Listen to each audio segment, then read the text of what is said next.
giving folks a second chance on Triad today.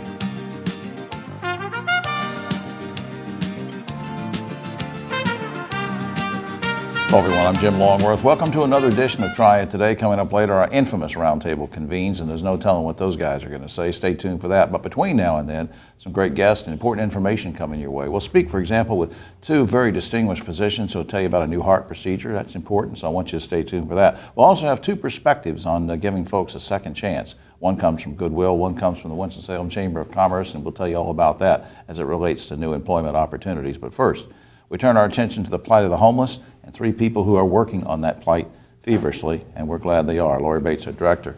On my immediate right, our good friend Sydney Gordonier. She's, of course, president and CEO of United Way of Forsyth County. Next to her, our good friend, the Honorable Alan Joines, mayor of Winston-Salem, who has been here many times before. Always glad to get him back. And Andrea Kurtz, who is senior director of housing strategies and director of the 10-year plan to end chronic homelessness. And we welcome all of you.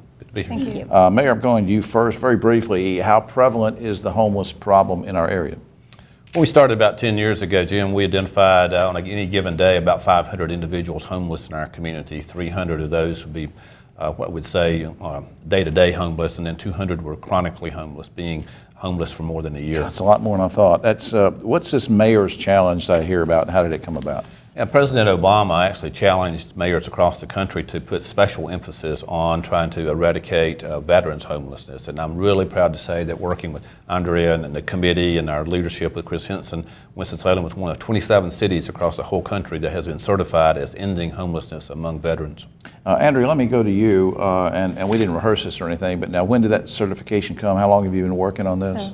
So we were certified in October of 2015 as having met the challenge of making veteran homelessness rare, brief, and non-recurring. There's a thing that I think Cindy emailed to me that says it's called a point-in-time count, and I want you to explain briefly what that is. Sure. So we do, we've gotten a lot more sophisticated with data measurement in the last 10 years.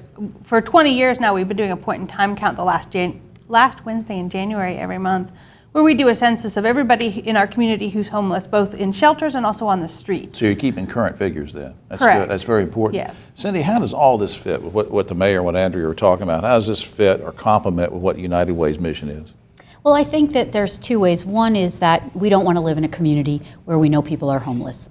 None of us do. And so it's important to make sure that, we are making strides towards people being in transitional or permanent housing. The other, I think, is that housing is a foundational support to a better life. Absolutely. And so all of the other things that we're investing in across the community really are supported by the fact that someone has a permanent address. I want to ask, particularly Mayor, I'll start with you and then I'll come back to Cindy, the same question very quickly to wrap up. What's your hope for all these initiatives? What's your hope for what you're trying to do and project out a few years? Well, certainly we want to end chronic homelessness in our city, and I think we've got a good opportunity to do that. And we also then want to move from that, using that same model, to start addressing poverty in our community as well. Cindy?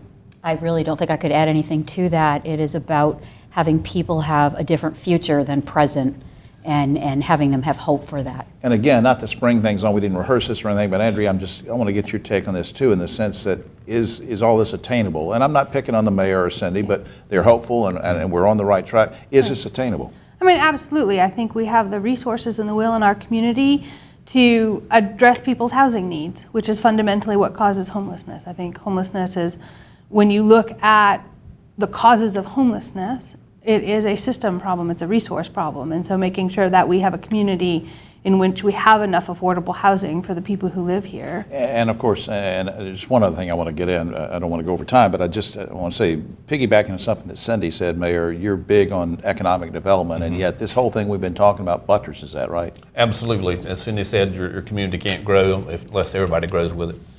Good thought. I really appreciate what all three of you are doing and your staffs. It's just so important. Up on the screen are a couple of websites, ForsythUnitedWay.org and also cityofwinstonsalem.org, cityofws.org. I hope you will check those out. I hope you will support these initiatives in any way possible and be mindful of them. Thank you so much for what you do. Thank you. Thank you so much for having us. We'll be right back after this.